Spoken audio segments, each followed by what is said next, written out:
Okay, welcome everybody. My name is Michael Camo. I'm director of content for T3 Live, and I'm here with Scott Redler today. We have some big things to talk about, a little bit more of a life update.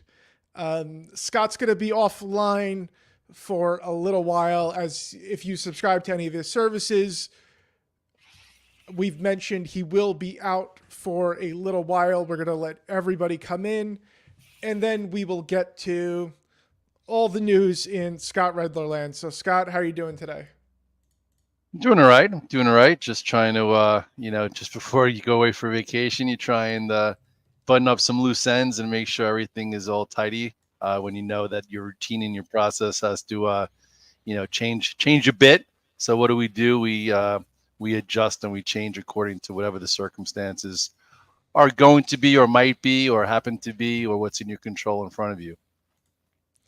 Okay, we got about a couple hundred people in. It's going up 300 now. Everybody in the crowd, let us know where you're from. Where are you listening from? We know we have a good international crowd most days. We have people from all over the US, and we have people in Mexico, Canada, the UK, Australia, everywhere. So let us know where you are coming in from. And so I think, Scott, it is time to tell. We have Jesus in Orlando. We have PJ in Charlotte.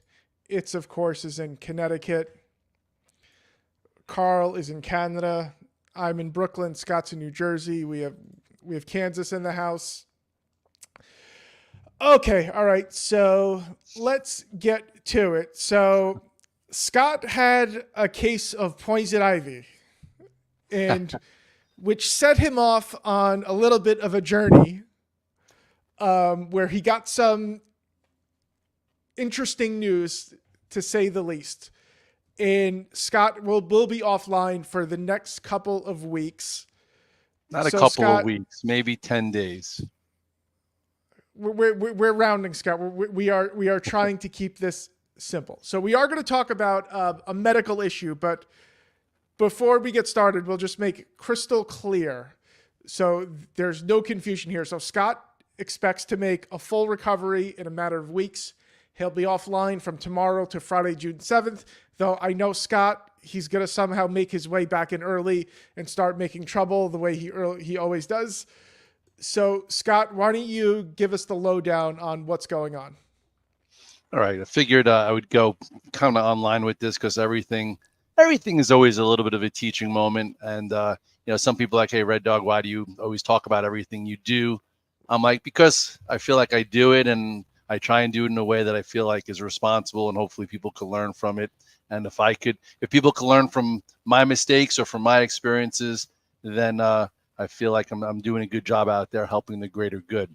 That's why I like to post pictures of me and my son doing sports or doing whatever we do so early. So this way, a lot of people that follow this might be young and, have a little guy or a little girl or, whatever we're allowed to classify people as these days. And, you just do some things that hopefully are helpful down the road, and now here we are, I'm 51 and my son is a freshman, and, I've been married for 20 years, and I've been preparing a lot of different ways in the markets, whether on Fridays when I put out there my active approach, which is what a lot of us do to trade for a living. Okay. Which has to be very, strategic, very planned. So I try and, make that very serious, besides having a lot of fun with it, because you have to have some fun in life. And I also talk about, doing some things for the long term where you have to sacrifice in order to, think ahead, whether it's for retirement, for kids' college, or for maybe some health issues. So anyway, what Michael said before was, about a month ago, I roam in the reservation with my dog Cadence all the time, and I throw some pictures up there of her. Been doing it for a long time because I've been racing for a long time. So I wound up getting poison ivy, and I went to sleepaway camp back in the day. I was very, very, very allergic to it. I would be in the infirmary for a week, and all of a sudden, it wasn't a fun experience. So I got poison ivy. I went to my primary care physician or doctor, and just to get prednisone, just to get rid of the poison ivy, because I know it won't go away on its own. And she's like, oh, let me take she did my vitals, and she heard a heart murmur. So I'm like, oh, like, she's like, what's that? I'm like, I don't know, what's that? And then she looked at my my the sheet or your history, and she's like, oh, you come in, every year for a full checkup, which I do, which I want to tell you that's what you have to do. And she's like, you do for another one maybe in 2 months from now. So it's been about 10 months, which not like I've been not going to the doctor for years.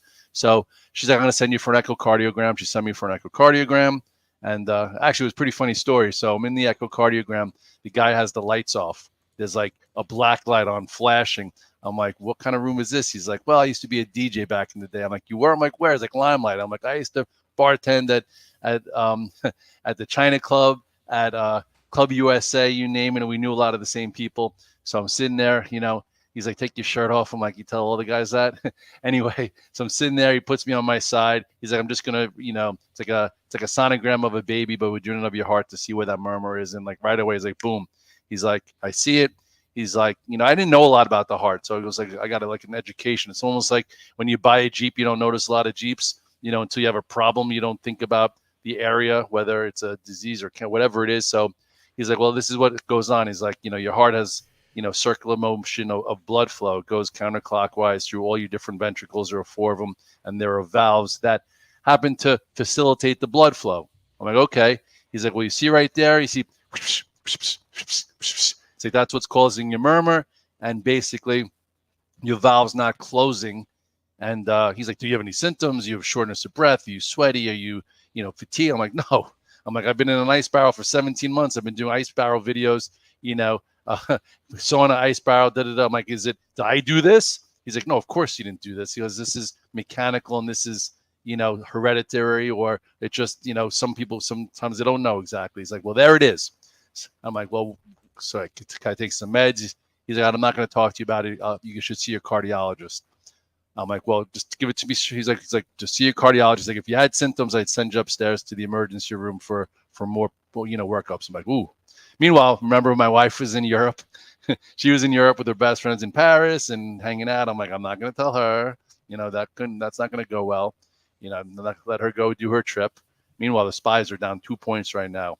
Anyway, we'll get to the chart after this, because it is, a little bit about everything. So anyway, so make a long story short, I have a really good friend. If he's listening, his name is Mike Chirasula. And I remember him telling me a little bit about it. And he's just like, and I didn't really pay attention, which I feel bad about at the time because I wasn't having a heart problem. So anyway, he had a heart murmur. He had 2 tests done, 3 tests done. He had the exact same diagnosis. He's like, I did all the legwork. I interviewed 4 different heart surgeons, went to 4 different hospitals. I've been doing this for 4 months. I'm your guinea pig. Boom. You're going to listen to me. And he talked me through a lot. So it's good to have a friend. It's good to have something happen to you, getting with a group or with individuals that, have gone through it. It's very helpful. So at that point, my wife's away. I can't talk to my son. My mom's been sick. A lot of shit going on. Jesus Christ. Anyway, it's all right. That's why we are mentally strong.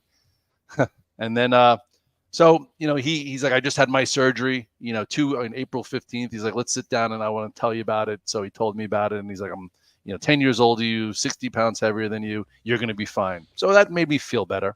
So I learned a little bit more. So he gave me a phone number of his surgeon. So I called, she actually got him. She was going to get his stitches out, or his sutures, whatever you want to call it. Got her on the phone. She looked at my echo and she's like, yep, heart murmur, mitral valve. You have mitral valve regurgitation, which I learned means blood flows backwards. So remember, I was giving you the heart. It's one way. Well, if the valve doesn't close, blood goes into that area. And she's like, and your left ventricle is a lot bigger than it should be. I'm like, well, what does that mean? She's like, well, it's not great. I'm like, well, she's like, but it's fixable. I've been doing this since 2004. I've done 10,000 of them. And she's like, she's like, you're going to be fine. You'll come see me. I'm like, okay. And then I haven't even seen my cardiologist. I go to my cardiologist and he's like, looked at it. He's like, has that weird face on. Like, he doesn't want to tell me bad news. I'm like, I get it. I know I need heart surgery. It's the mitral valve. It's the blood. It's this, it's that. He's like, oh, I didn't want to really tell you. Sometimes I tell people and they, they have a heart attack. No, that's not what you want. But, they get a little concerned. That's, again, not that funny now. Maybe too soon for that. So anyway, not to make a long story longer, I was like, okay, now it's, about 4 or 5 days go by and, I'm like, I could talk about it without a gulp in my throat. told my 2 or 3 best friends from high school and college. She actually, they were away with my wife. Um, so my wife came home. That wasn't an easy night, telling her what happened, after she settled in, and, we had our tears, and we just turned our game faces on and said, okay, listen, this is our problem. It's an obstacle, and we're going to deal with it and go with it. So, actually, another little funny story. So we go to meet the surgeon, and she's like, I looked at your TTE, which is that first test, and then I took a TEE where they go down your throat with a camera to check out to see whether or not it's a valve repair or a valve replace. I learned a lot about that, and thank goodness, it's a valve repair. So she's like, listen, you're perfect candidate, valve repair. I'm like, she's like, you're in great shape. I'm like, did fitness do this? She's like, no. She's like, this is hereditary. She's like, your fitness that you've been doing forever, your ice barrels, your saunas, which are saunas behind me. It's like everything else is top tip condition. That's why she's like, you're a perfect candidate for the robotic surgery where I'm going to repair your valve. And I'm like, oh, so I'm here to pad your stats from 92 to 93%. And she's like, dear, I'm at 99%. So I was like, oh, I like her. She's very confident. And Selena liked her, my wife, which is very important. And so P.S. She's like, okay. I'm like, what happens if I don't get the surgery? She's like, you really want to know? I'm like, she's like, first of all, you're lucky you got poison ivy, and you're lucky you know about this, because some people don't go for physicals, which I'm telling all of you, go for a damn physical. Okay, we're all human. And what happens, or there are a lot of people that don't believe in surgery. She's like, I've had people that, say they want to monitor it when they're at severe versus, minor. And she's like, you're at severe. She's like, well, what will happen is in 9 months from now, you'll probably get a little tired. In 10 months, 12 months, you might start sweating, shortness of breath. And chances are your heart's going to fail. Like, the wife's face goes white. I'm like, oh, okay. So I guess surgery is the best option, and you're 99%. So what do I have to worry about? She's like, well, I have 2 dates. I have, May 29th or 30th, or what's it, June 29th. I'm like, sign me up for the May 29th. And she's like, I like your style. And my wife's like, what, are you kidding me? I'm not ready. And she's like, dear, it's not your surgery. And she's like, oh, yeah. But I'm like, but I understand. So she had a really good bedside manner. So anyway, that's where I'm at. It's May 20th right now. Tomorrow I go in for the last pre-op, Thursday morning surgery. And thank goodness I'm seeing this early and taking care of it. So hopefully her analogy is like, she's like, you checked out your entire car. You're like an Escalade, and you have a nail in your tire. That's it. She's like, you could let the nail stay there, not have surgery, and then all of a sudden you could be going 90 miles an hour, go off the, what's it called, the bridge, and crash and die because your car, your tire blew up, which could happen if you don't have surgery with your heart. Or you could just get your tire fixed and then go on your merry way and go back to your ice barrels and your saunas and your trading and your this and your that. I'm like, all right, let's do it, doc. 96 to 99%. I'm in, and I'm going Thursday. Hopefully, I'll be home 1 week. I'll be home next week today if Red Dog survives, which hopefully I do. I think I will. Positive thinking. I'll be in my seat, but I probably won't be here. I'll be at my house, and I plan to be back hopefully June 10th. So 6:30 Club won't be here. I'm sorry. I might sneak the phone in a little bit and touch base here and there. Maybe send a picture. Me. I'm very narcissistic, so I probably won't want to send a picture with everything hooked up. No, I'm kidding. I do those ice barrels where my eyes are really swollen. People are like, Red Dog, that's a little too close up. I'm like, what you see is what you get. So anyway, what you see is what you get. I've been giving you guys pretty much whole access, which is actually one of my products, since 1997, and I'm hopefully we'll be, doing it a lot more, in the future. But I want to give you guys a heads up. Just, when you have a problem or a life event, you just face it, deal with it, and move on.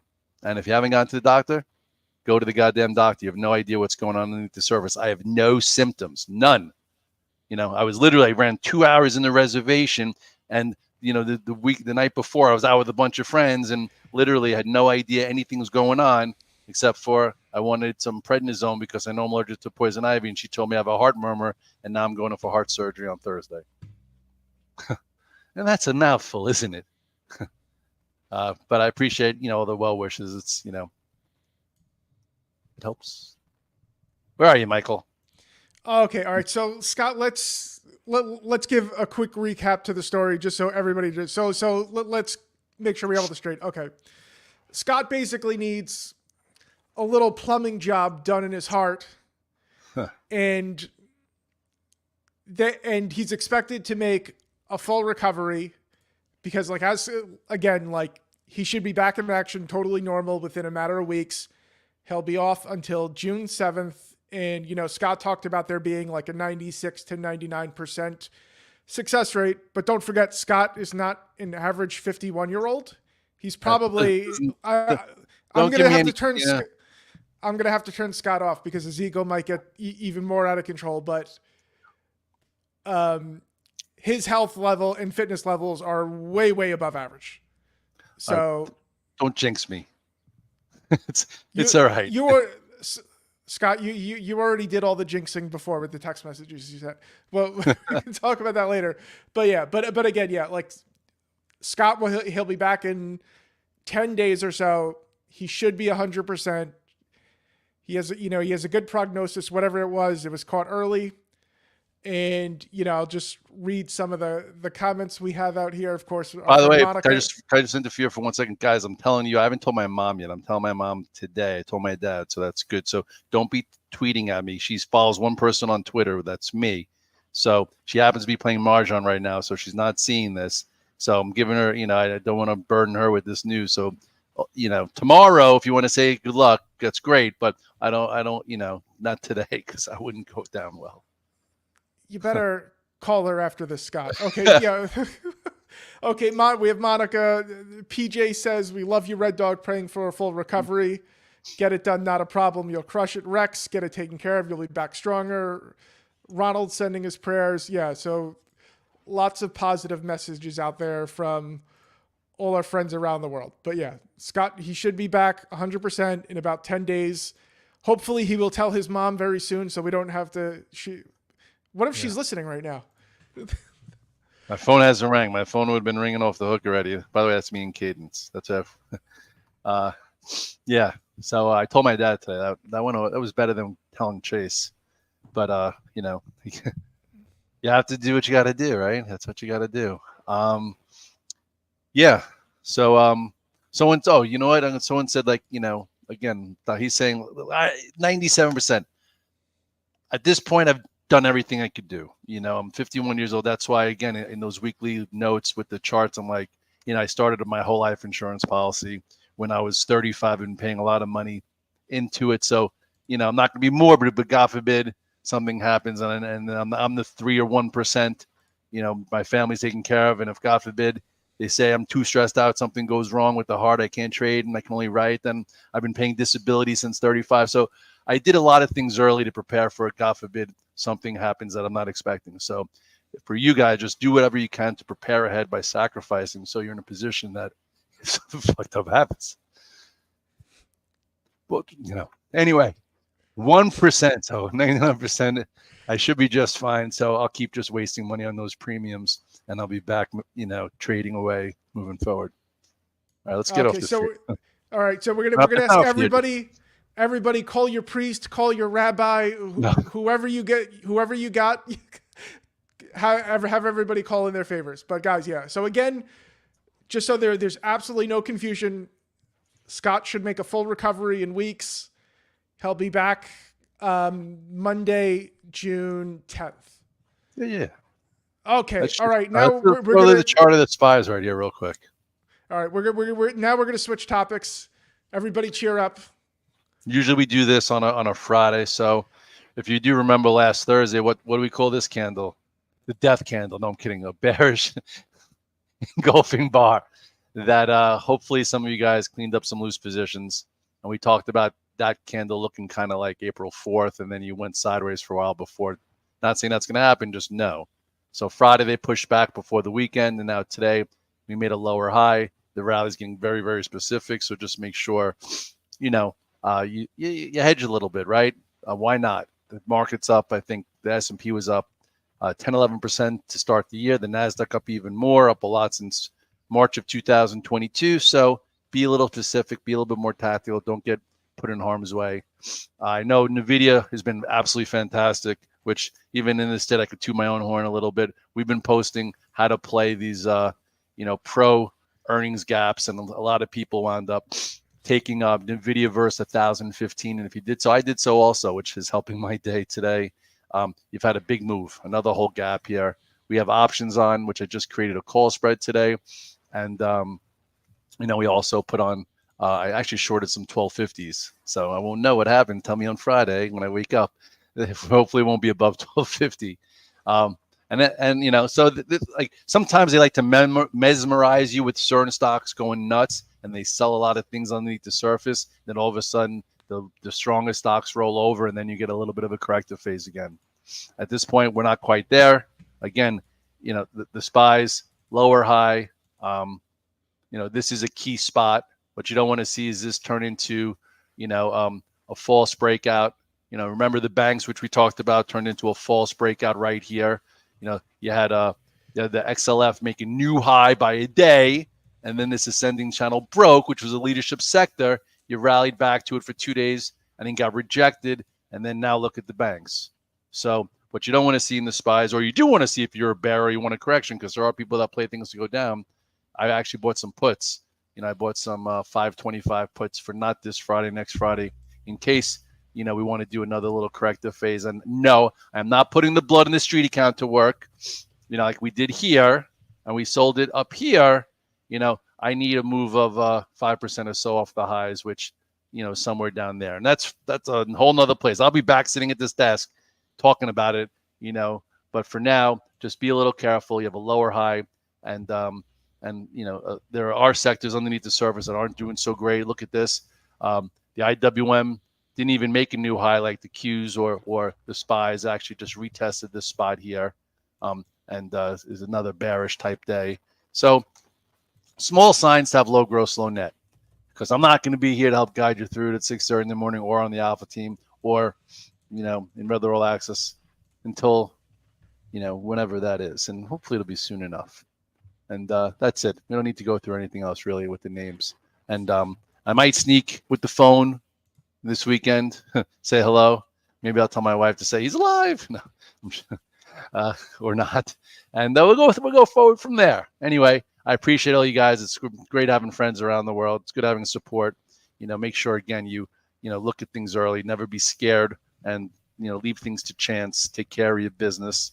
Do what you have to do. So this way, you do what's in your control later. So if you control what you can control, that's all you could do is control what's in your control. And at this point, I'm trusting the science. Science says 96 to 99%, and I've done what I could do to get here. And now we'll see what happens moving forward. And I plan to be back. I'm not going to promise because I don't want anyone to get mad. I'm going to do my best. We're going to think positive thoughts. Okay, Scott. We done? Yeah, I'm done. I'm not done. I'm just a little done. you know what I mean. Okay. Again, Scott will be back in about 10 days. I'm the thing I'm scared of, because like I've known Scott a long time, is him being away from Twitter for too long. I don't know how. That's the real risk to his body. Can he deal with Twitter withdrawal for a few days? I'm not. I have a feeling he's going to call me. No, that's not the body. That's the mind. So let's hope the mind doesn't follow the body. That's not going to, this. Yeah. I actually had a big. I had one more video with Chase. It's not one more video. Jesus Christ! I did a video with Chase. It's actually Google it. It's pretty cool. It's like manifest. You think about something before it actually happens. It's the only way you could manifest your dreams. I'm like, you want to play D1 basketball. You have to think to yourself. Dunking it by September. How many points do you want? How hard are you going to have to do to work? Protein shakes, eat 2 a day. This you manifest in your mind what actually winds up physically happening, and that's usually how life works. If you don't see it in your mind, you're not going to put yourself on the path to get there. So I could see myself in my mind coming back here, drinking a few Frosties with you guys, doing the 6:30 club, not drinking 60, the Frosties at the 6. Maybe we'll drink a Frosty at the 6:30 club. We could do that. Kegs and eggs in the Milburn office after June 10th. But just manifest in your mind what you want, and usually everything follows along. But if you can't see it and you can't vision it, you're not going to know how to get to wherever it is you want to go at any point in your life. So I'm going to get back here. I could see it. See you later, guys. All right. Thanks, everybody. We will be back in the future.